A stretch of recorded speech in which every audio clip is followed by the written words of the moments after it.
வணக்கம். முதன்மை செய்திகள் 50 அடுத்தடுத்து பார்க்கலாம். எடப்பாடி பழனிசாமிக்கு வரும் தேர்தலில் மக்கள் நிரந்தரமாக பாய் பாய் சொல்வார்கள் என முதல்வர் மு.க.ஸ்டாலின் விமர்சித்திருக்கிறார். மயிலாடுதுறையில் பேசிய அவர், டெல்லியின் சதுரங்க வேட்டையில் அதிமுகவை பழனிசாமி அடமானம் வைத்துவிட்டதாகவும் கடுமையாக சாடினார். 2021 முதல் தொடர் தோல்விகளை பழனிசாமி சந்தித்து வருவதாகவும் முதலமைச்சர் ஸ்டாலின் விமர்சித்தார். உங்களுடன் ஸ்டாலின் திட்டத்திற்கு எடப்பாடி பழனிசாமி ப்ரமோஷன் செய்வதாக முதல்வர் கூறியிருந்த நிலையில் அதற்கு எதிர்க்கட்சித் தலைவர் பதில் அளித்துள்ளார். இது தொடர்பாக எக்ஸ் பக்கத்தில் பதிவிட்டுள்ள அவர், நல்லாட்சி நடப்பது போல் ஸ்டாலினை யாரும் நம்ப வைத்து விட்டார்கள் எனவும், தான் செல்லும் தொகுதிகளில் மக்கள் சத்தமாக சொல்லும் பை பை ஸ்டாலின் என்ற சொல் அவரை கதற விடுகிறது எனவும் குறிப்பிட்டுள்ளார். அதிமுக கூட்டணியில் சேர விடுதலை சிறுத்தைகள், கம்யூனிஸ்ட் கட்சிகளுக்கு எடப்பாடி பழனிசாமி அழைப்பு விடுத்துள்ளார். கடலூர் மாவட்டம் சிதம்பரத்தில் பேசிய அவர், மாநாடு, கொடிக்கம்பம் நடுவதற்கு கூட்டணி கட்சிகளுக்கு திமுக அனுமதி மறுப்பதாக விமர்சித்தார். தொடர்ந்து சேத்தியாத்தோப்பு பகுதியில் நடந்த பரப்புரையில் பேசிய அவர், திமுக ஒரு கட்சி அல்ல, கார்ப்பரேட் கம்பெனி என்றார். அதிமுக கூட்டணியில் இணைய விடுதலை சிறுத்தைகள், கம்யூனிஸ்ட் கட்சிகளுக்கு அக்கட்சியின் பொதுச் செயலாளர் எடப்பாடி பழனிசாமி அழைப்பு விடுத்துள்ள நிலையில் பாஜகவுடன் ஒருபோதும் கூட்டணி வைக்க மாட்டோம் என திருமாவளவன் தெரிவித்துள்ளார். இந்துத்துவம் வேறு, அம்பேத்கரியம் வேறு எனவும் திருமாவளவன் கருத்து தெரிவித்துள்ளார். வரும் சட்டப்பேரவைத் தேர்தலில் தமிழ்நாட்டில் கூட்டணி ஆட்சி மட்டும்தான் வர முடியும் என காங்கிரஸ் கட்சியின் செய்தி தொடர்பாளர் திருச்சி வேலுச்சாமி கூறியிருப்பது திமுக கூட்டணிக்குள் குழப்பத்தை ஏற்படுத்தியுள்ளது.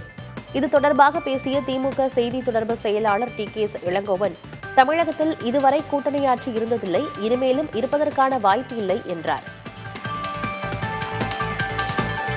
திமுகவின் கட்டுக்கதைகளால் காமராஜர் வீழ்த்தப்பட்டார் என்றும், கூட்டணியின் பெயரால் அவமதிப்பை ஏற்க முடியாது என்றும் காங்கிரஸ் எம்பி ஜோதிமணி காட்டமாக விமர்சித்துள்ளார். காமராஜர் ஏசி அறை இல்லாமல் உறங்க மாட்டார் என்ற திருச்சி சிவா கூறியதற்கு காங்கிரஸ் எம்பி ஜோதிமணி கடும் கண்டனம் தெரிவித்துள்ளார். அடுத்தது கூட்டணி ஆட்சிதான் என்ற திருச்சி வேலுச்சாமியின் கருத்துக்கு தமிழக காங்கிரஸ் தலைவர் செல்வபெருந்தகை ஆதரவு தெரிவித்திருந்த நிலையில் தற்போது ஜோதிமணியின் இந்த கருத்து திமுக காங்கிரஸ் கூட்டணியில் சலசலப்பை ஏற்படுத்தியுள்ளது. காமராஜர் குறித்த தனது பேச்சை விவாத பொருளாக்க வேண்டாம் என திமுக எம்பி திருச்சி சிவா வேண்டுகோள் விடுத்துள்ளார். காமராஜர் குறித்து பேசிய திமுக எம்பி திருச்சி சிவா மன்னிப்பு கேட்காவிட்டால் அவரது வீட்டை முற்றுகையிட்டு போராட்டம் நடத்த உள்ளதாக தமிழ்நாடு காங்கிரஸ் கமிட்டியின் மாநில பொதுச் செயலாளர் சரவணன் அறிவித்திருந்தார். இது தொடர்பாக அறிக்கை விடுத்த திருச்சி சிவா, பெருந்தலைவர் காமராஜர் மீது மிகுந்த மரியாதையும் பெருமதிப்பும் கொண்டிருப்பதாக கூறியுள்ளார். காவல் விசாரணையில் உயிரிழந்த மடப்புரம் கோயில் காவலாளி அஜித்குமாரின் இறப்பு சான்றிதழ் அவரது குடும்பத்தினரிடம் ஒப்படைக்கப்பட்டது. இதனிடையே முதல் தகவல் அறிக்கையில் சிகிச்சைக்காக மதுரை மருத்துவமனைக்கு கொண்டு சென்றபோது அஜித்குமார் உயிரிழந்ததாக தெரிவிக்கப்பட்டிருந்தது. ஆனால் திருபுவனம் காவல் நிலையத்தினர் வழங்கியுள்ள இறப்பு அறிக்கையில் அஜித்குமார் திருபுவனம் அரசு மருத்துவமனைக்கு கொண்டு செல்லும் வழியில் உயிரிழந்தார் என மட்டும் குறிப்பிடப்பட்டுள்ளது. இந்த முரண்பாடான தகவல் மீண்டும் சந்தேகத்தை எழுப்பியிருக்கிறது. திருப்புவனம் அஜித்குமார் காவல் கொலை வழக்கில் கைது செய்யப்பட்டுள்ள 5 தனிப்படை காவலர்களையும் சிபிஐ காவலில் எடுத்து விசாரிக்க உள்ளதாக தகவல் வெளியாகியுள்ளது. இந்த வழக்கில் கைதாகியுள்ள தனிப்படை காவலர்கள் கண்ணன், பிரபு, ராஜா, ஆனந்த், சங்கரபாண்டி ஆகியோர் தற்போது மதுரை மத்திய சிறையில் அடைக்கப்பட்டுள்ளனர். தமிழ்நாட்டில் கூட்டணி ஆட்சி இல்லை என கூறியுள்ள அதிமுக பொதுச் செயலாளர் எடப்பாடி பழனிசாமி கூட்டணி குறித்து தான் எடுப்பதே முடிவு என தெரிவித்துள்ளார். அன்புமணி ஆட்சியில் பங்கு கோரியது குறித்த கேள்விக்கு அவர்கள் கூட்டணிக்கு வந்தால் பார்க்கலாம் என தெரிவித்த அவர், ஓ பன்னீர்செல்வத்தை அதிமுகவில் இணைப்பது குறித்த கேள்விக்கு காலம் கடந்துவிட்டது என பதிலளித்தார். ஆட்சி அதிகாரத்தில் பாமகவுக்கும் பங்கு என அன்புமணி கூறியிருப்பது அவருடைய கருத்து என அக்கட்சியின் நிறுவனர் ராமதாஸ் தெரிவித்துள்ளார். பாட்டாளி மக்கள் கட்சியின் 37வது ஆண்டு விழாவையொட்டி தைலாபுரத்தில் உள்ள கார்ல் மார்க்ஸ், பெரியார், அம்பேத்கர் சிலைகளுக்கு ராமதாஸ் மாலை அணிவித்து மரியாதை செலுத்தி கட்சி கொடியை ஏற்றி வைத்தார். அப்போது பேசிய அவர், ஆட்சி அதிகாரத்தில் பங்கு என்பது அன்புமணியின் கருத்து என்று குறிப்பிட்டார். மத்தியில் கூட்டணி ஆட்சியில் பங்கு பெறும் திமுக மாநிலத்தில் பங்கு கொடுப்பதில்லை என நாம் தமிழர் கட்சி தலைமை ஒருங்கிணைப்பாளர் சீமான் விமர்சித்துள்ளார். திருச்சி மாவட்ட ஒருங்கிணைந்த நீதிமன்ற வளாகத்தில் வழக்கு விசாரணைக்காக ஆஜராகி பின் செய்தியாளர்களிடம் பேசிய சீமான், மத்தியில் கூட்டாட்சி, மாநிலத்தில் குடும்ப ஆட்சியா என கேள்வி எழுப்பினார். தொடர்ந்து பேசிய அவர், அடுத்து மரங்களின் மாநாடு நடத்தப்படும் எனவும் அதிரடி அறிவிப்பை வெளியிட்டார். தமிழக வெற்றிக் கழகத்தின் 2வது மாநில மாநாடு மதுரையில் ஆகஸ்ட் 25ஆம் தேதி நடைபெறும் என அக்கட்சியின் தலைவர் விஜய் அறிவித்துள்ளார். கடந்த ஆண்டு அக்டோபர் 27ஆம் தேதி விழுப்புரம் விக்கிரவாண்டியில் உள்ள வி சாலையில் நடைபெற்ற தாவேகாவின் முதல் மாநில மாநாடு விஜயின் அரசியல் வாழ்க்கையில் ஒரு முக்கிய நகர்வாக அமைந்தது. இந்நிலையில் தற்போது கட்சியின் 2வது மாநில மாநாட்டுக்கு தாவேகா தயாராகியுள்ளது. மாநிலங்களவை உறுப்பினராக விரைவில் பதவியேற்க உள்ள மக்கள் நீதி மய்யம் தலைவர் கமல்ஹாசன் நடிகர் ரஜினிகாந்தை சந்தித்து மகிழ்ச்சியை வெளிப்படுத்தினார். இதுகுறித்து தனது எக்ஸ் தள பக்கத்தில் பதிவிட்டுள்ள கமல்ஹாசன் புதிய பயணத்தை நண்பர் ரஜினிகாந்துடன் பகிர்ந்தேன், மகிழ்ந்தேன் என்று குறிப்பிட்டுள்ளார். சிரியாவின் டமாஸ்கஸில் அதிபர் மாளிகைக்கு அருகில் உள்ள பாதுகாப்புத்துறை அமைச்சகத்தின் மீது இஸ்ரேல் தாக்குதல் நடத்தியுள்ளது. சிரியாவின் சிறுபான்மை பிரிவைச் சேர்ந்த ட்ரூஸ் சமூக மக்களின் ஆதிக்கம் நிறைந்த ஸ்பீடா பகுதியிலிருந்து சிரிய படைகள் வெளியேற வேண்டும் என இஸ்ரேல் நிபந்தனை விதித்திருந்தது. இந்நிலையில் சிரியாவிற்கு எதிரான தாக்குதல்கள் தொடங்கிவிட்டதால் தனது எக்ஸ் பக்கத்தில் இஸ்ரேல் பாதுகாப்புத்துறை அமைச்சர் இஸ்ரேல் கட்ஸ் பதிவிட்டுள்ளார்.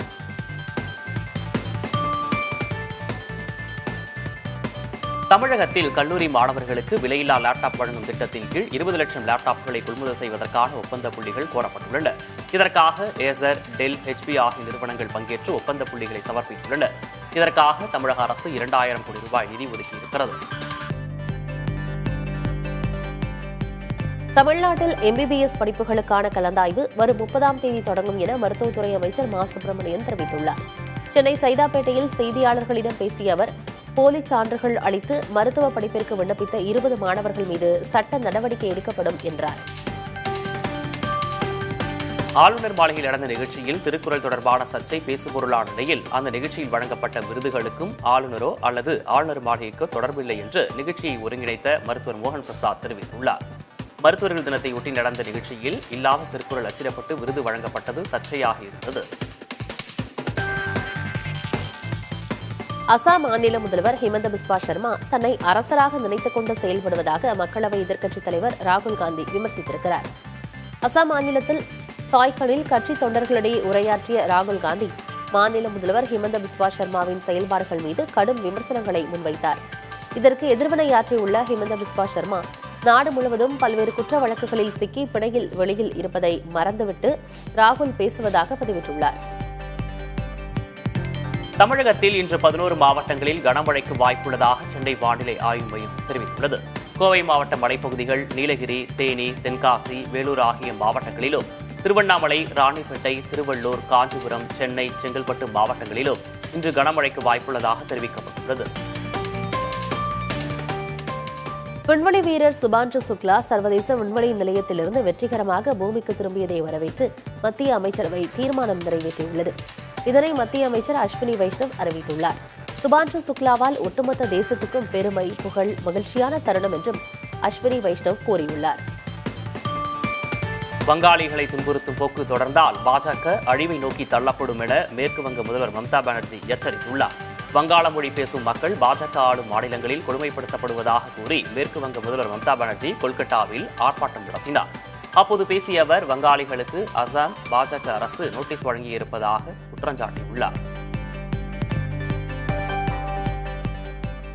ஆடி மாத பூஜைக்காக சபரிமலை ஐயப்பன் கோயில் நடை திறக்கப்பட்டது. மேல்சாந்தி அருண்குமார் நம்பூதிரி கோயில் நடையை திறந்து வைத்து கற்பூர ஆழியில் தீபம் ஏற்றினார். தொடர்ந்து திரளான பக்தர்கள் சுவாமி தரிசனத்தை தொடங்கினர்.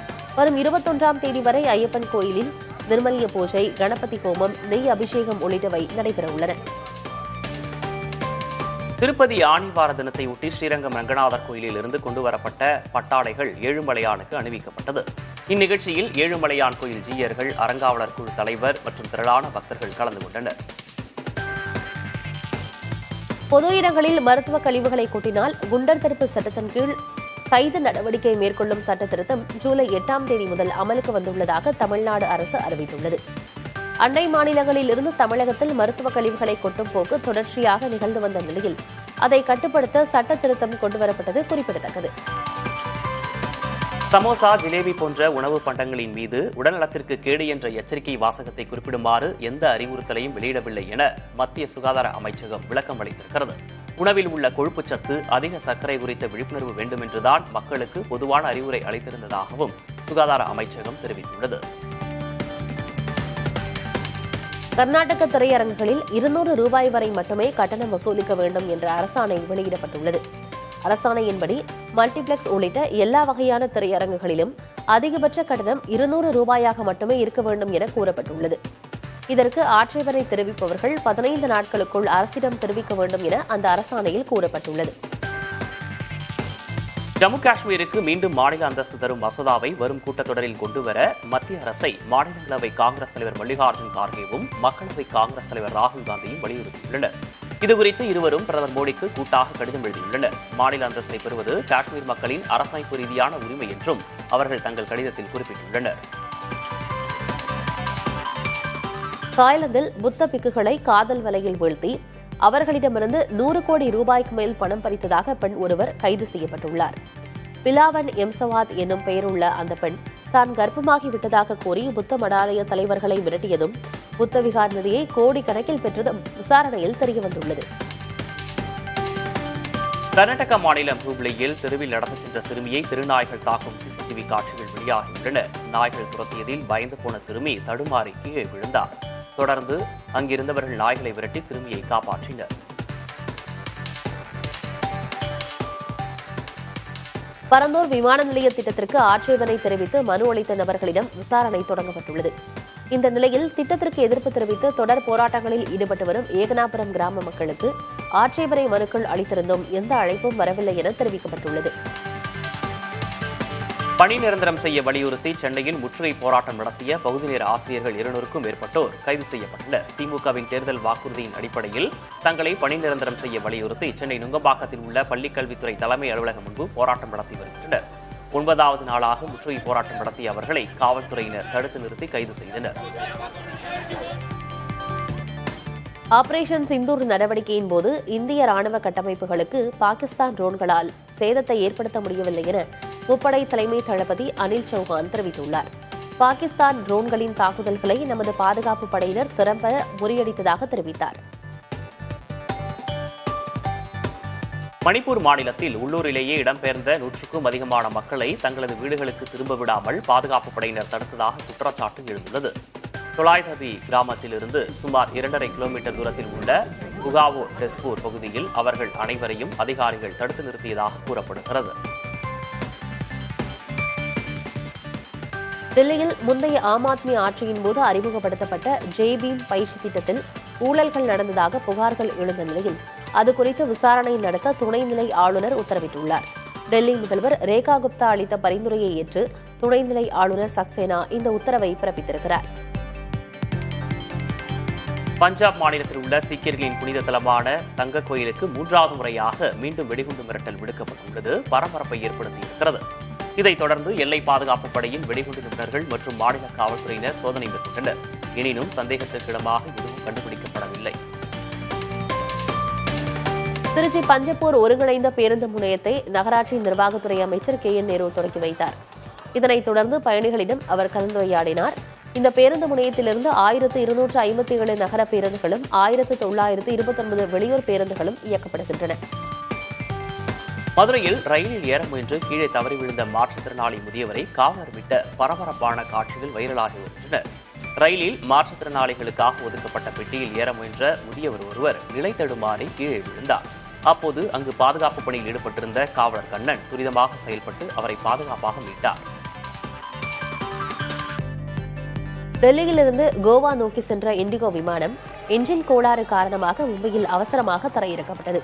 அரை மணி நேரம் தாமதமாக டெல்லியிலிருந்து புறப்பட்ட அந்த விமானம் மும்பையின் சத்ரபதி சிவாஜி மகாராஜ் சர்வதேச விமான நிலையத்தில் தரையிறங்கியது. தொடர்ந்து அதிலிருந்த பயணிகள் அனைவரும் பாதுகாப்பாக வெளியேற்றப்பட்டு மாற்று விமானத்தில் அனுப்பி வைக்கப்பட்டதாக தெரிவிக்கப்பட்டுள்ளது.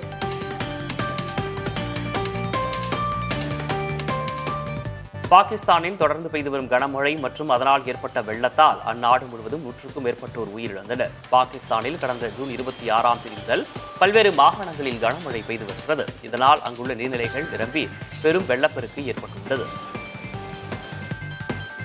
காசாவில் நிவாரணப் பொருட்கள் வாங்க குவிந்த மக்கள் மீது கண்ணீர் புகை குண்டுகள் பிரயோகிக்கப்பட்டதில் ஏற்பட்ட நெரிசலில் சிக்கி 21 பேர் உயிரிழந்தனர்.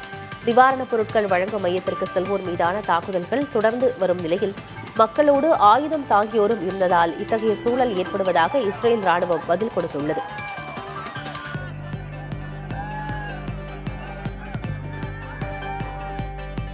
இஸ்ரேலில் ஆளும் கூட்டணி அரசிலிருந்து விலகுவதாக ஷாஸ் கட்சி அறிவித்துள்ளது. நாட்டின் மூன்றாவது மிகப்பெரிய கட்சியாக கருதப்படும் இக்கட்சியின் அறிவிப்பால் நாடாளுமன்றத்தில் பிரதமர் பெஞ்சமின் நெதன்யாகு தலைமையிலான அரசு பெரும்பான்மையை இழந்துள்ளது. கூட்டணியிலிருந்து விலகியிருந்தாலும் ஆட்சியை கவிழ்த்து புதிதாக தேர்தல் நடத்த வேண்டும் என்ற கோரிக்கையை வைக்கப் போவதில்லை என ஷாஸ் கட்சி தெரிவித்துள்ளது. யுக்ரைன் மீது ரஷ்யா நூற்றுக்கணக்கான ட்ரோன்கள், ஏவுகணைகள் மற்றும் பீரங்கிகள் மூலம் தாக்குதல் நடத்தியதாக யுக்ரைன் விமானப்படை தெரிவித்துள்ளது.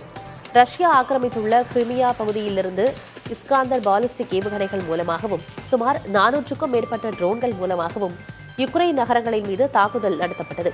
இதனிடையே போர் நிறுத்தம் மேற்கொள்ளவில்லை என்றால் ரஷ்யா மீது கடுமையான தடைகள் விதிக்கப்படும் என அமெரிக்க அதிபர் டொனால்டு டிரம்ப் எச்சரிக்கை விடுத்துள்ளார்.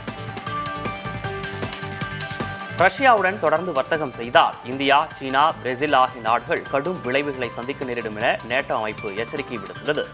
அமெரிக்க செனட்டர்களை சந்தித்த பிறகு செய்தியாளர்களிடம் பேசிய நேட்டோ பொதுச் செயலாளர் மார்க் ரூட்டே இவ்வாறு தெரிவித்தார். ஐஸ்லாந்தின் தென்மேற்கு பகுதியில் உள்ள எரிமலை நெருப்பு குழம்பை வெளியிட தொடங்கியுள்ளதால் அருகில் உள்ள பகுதிகளில் வசிக்கும் மக்கள் பாதுகாப்பான இடங்களுக்கு வெளியேற்றப்பட்டுள்ளனர். ரேக்ஜேன்ஸ் எரிமலை வெடிப்பினால் கிரின்விக் நகரில் உள்ள மக்களும் ப்ளூ லகூன் ஓய்வு விடுதியில் இருந்தவர்களும் உடனடியாக வெளியேற்றப்பட்டுள்ளதாக உள்ளூர் செய்தி நிறுவனங்கள் தகவல் தெரிவித்துள்ளன. தென்னாப்பிரிக்கா நாட்டின் தேசிய பறவையான நீலக்கொக்கு அழியும் அபாயத்தில் உள்ளதாக வனவிலங்கு ஆர்வலர்கள் கவலை தெரிவித்துள்ளனர். 2011ஆம் ஆண்டு இருந்ததை விட தற்போது நீலக்கொக்குகள் எண்ணிக்கை 44% குறைந்துவிட்டதாக பறவை ஆர்வலர்கள் கூறுகின்றனர்.